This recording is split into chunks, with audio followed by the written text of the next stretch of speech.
বছর বনবাসে কাটানোর পরে পাণ্ডবরা যখন 1 বছরের অজ্ঞাতবাসের জন্য বিরাট নগরে যাচ্ছিলেন, তখন ঋষিদের পরামর্শে অজ্ঞাতবাসের সাফল্য কামনা করে তারা দেবী দুর্গার স্তব করেন। কুমারী, কালী, কপালী, মহাকালী, চণ্ডী, কান্তারবাসিনী প্রভৃতি দেবীর বহু নাম মহাভারতে পাওয়া যায়। ভারতবর্ষের চেতনার মধ্যে দিয়ে সেই কবে থেকে প্রবাহিত হচ্ছে দেবী মাহাত্ম্য। আজ হাজার হাজার বছর পরে সেই শক্তি রূপা দেবীর কৃপা জলে আমাদের হৃদয় ভেসে যায়।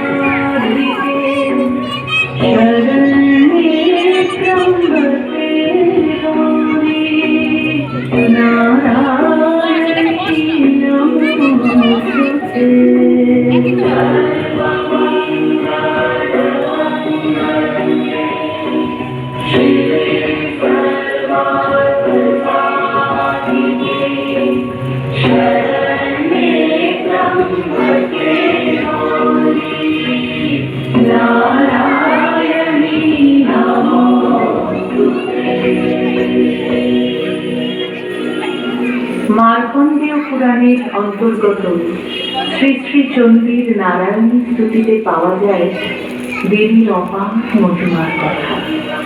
তিনি মঙ্গলময়ী, কল্যাণকারী, ত্রিভুবনের জননী, আশ্রয়দা। তিনি নারায়ণ শক্তিতে পরিপূর্ণ।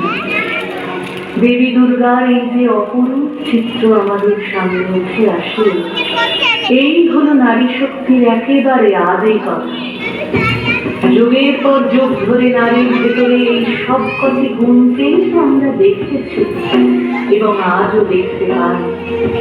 আমরা রানী ভবানীর বিচক্ষণতা, কোমলতা ও প্রতাপ দেখেছি।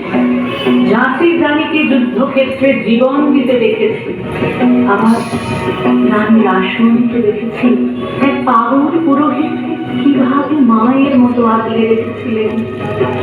আজও চারপাশে আমরা নারীর এই নানাবিধ রূপ ও শক্তির প্রকাশ দেখতে পাই।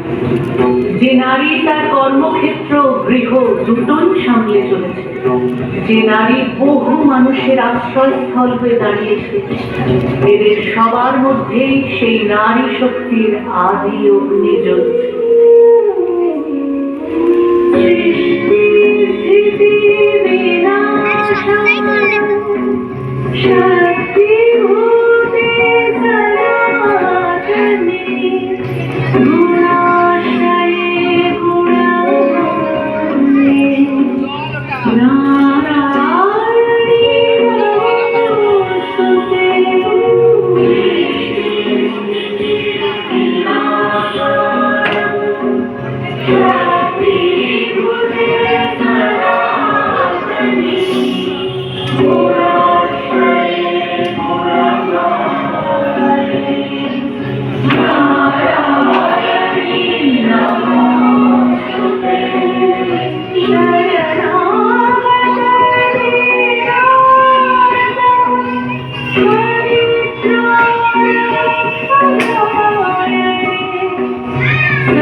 শুম্ভকে অম্বিকা রূপে বধ করার পর অগ্নি, ইন্দ্রাদি দেবগণ প্রফুল্ল বদনে দেবী কাত্যায়নী স্তব করতে লাগলেন।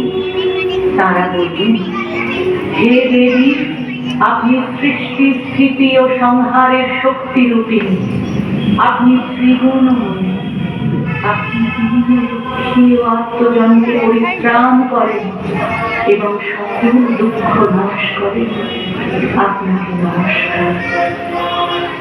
সেই পুরাকাল থেকে শুভ ও অশুভর যে দ্বন্দ্ব চলেছে তা আজও সমানভাবে বর্তমান। এই লড়াইয়ে সেদিনের অঙ্গীকার মতো আজকের নারীরাও প্রত্যেকেই নিজস্ব যুদ্ধ করে চলেছে, ঘরে বাইরে সর্বত্র। পোশাক আশাক পরিধান করা থেকে নিজের জীবন নিজের মতো করে সাজিয়ে তোলা, এই প্রতিটি ক্ষেত্রেই শত শত বাধার সম্মুখীন হতে হয় নারীদের। সেখানে সমাজের বাধা আছে, পরিবারের বাধা আছে, অথচ একের পর এক এই সব বাধা অতিক্রম করে তারা নিজেদের প্রতিষ্ঠা করেছে। এই প্রতিটি লড়াই যেন আদতে পৌরাণিক লড়াই। প্রতিটি আধুনিক নারীর ভেতর থেকে আদতে লড়াই করছেন পরমেশ্বরী কাত্যায়নী, মানবীর হৃদয়ের